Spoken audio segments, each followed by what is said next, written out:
My name is Haniyyah Sharpe-Brown. I'm communications manager and also the founder of OnPoint Communications.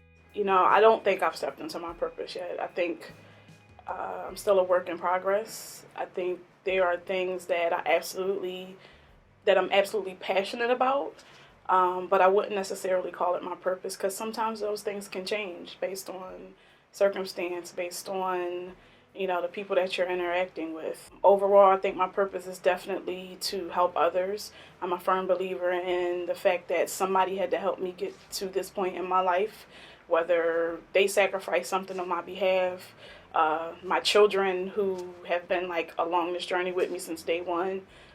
So I think it's still okay to be finding my purpose. One of the most trying times that I overcame was being a adult learner at Temple University. I was pregnant with my son when I started at Temple. I literally found out I was pregnant with him the semester that I was going to start. And my parents kind of thought that I probably wasn't going to go because I was pregnant with him, but I just looked at it like, all right, I'm pregnant. It's not a handicap. I'll be fine. And then I was pregnant with my daughter my last semester at Temple.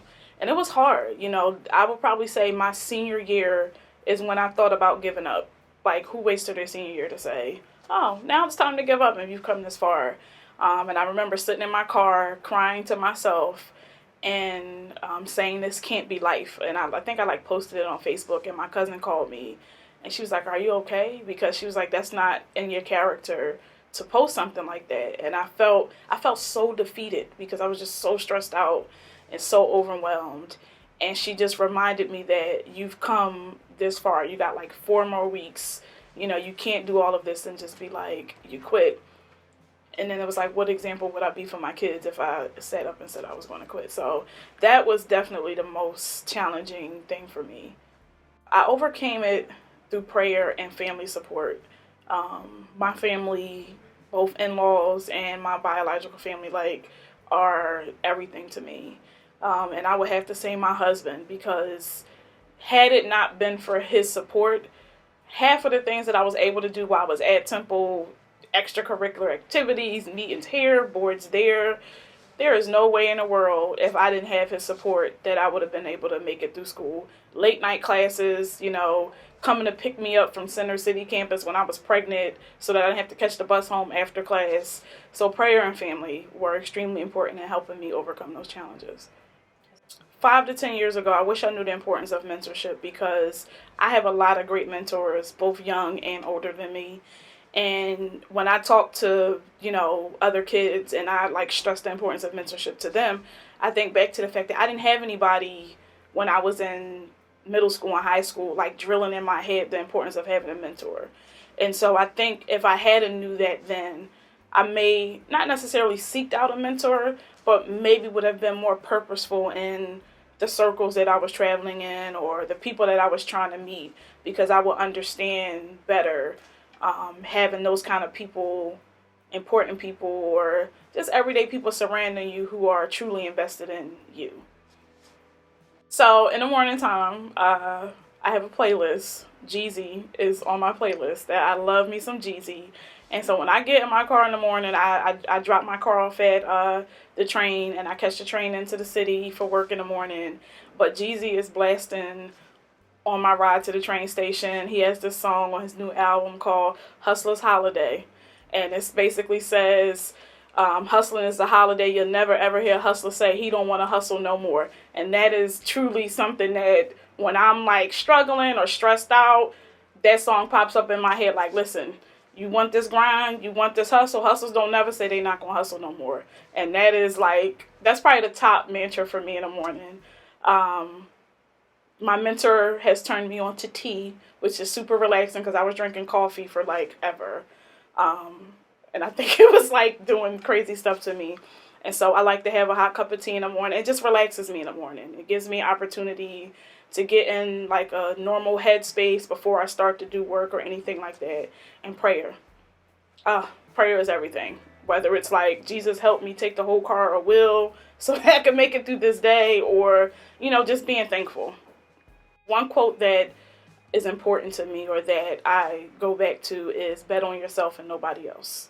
So when I was in middle school, my father had like a book of quotes that me and my brother had to recite to him every single morning before we got out of the car for school. And he would, bet on yourself and nobody else. Be smart, show them that you're sharp.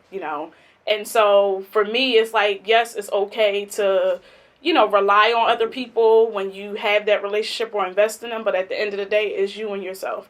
And so you have to bet on yourself at all times. You can't put your integrity or your fate in the hands of somebody else. The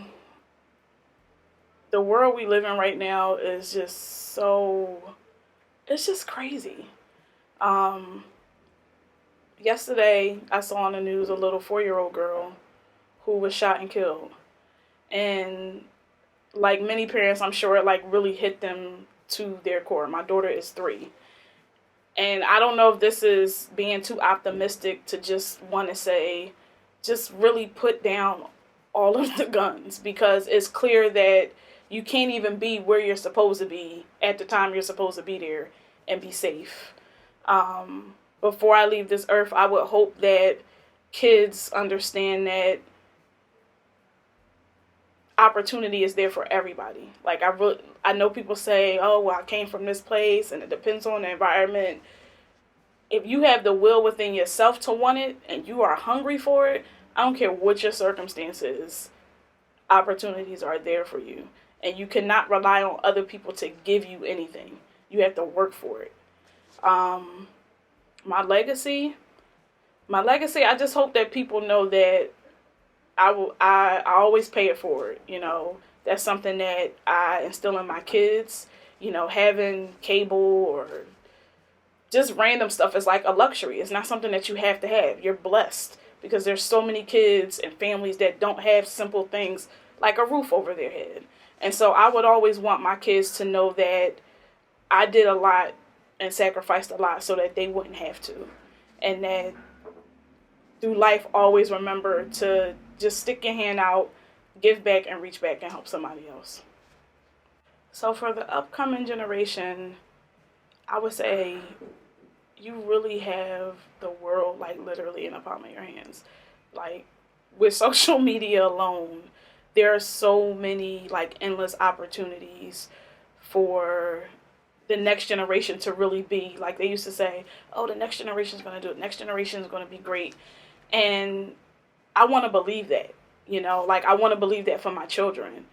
And so my hope is that you just take advantage of every single opportunity that you work for. Take advantage of the opportunities that are given to you. And you work hard. You always have to work hard. And love each other. Keep a close circle. Don't post random crazy stuff on social media because it always comes back to bite you in the behind. I think sometimes people get easily caught up in confuse hard work with thinking that they did it all by themselves. And there's a higher being. So, be thankful, be blessed, pray, because those higher beings are the things that really are responsible for a lot of the things that happen in your life, good and bad,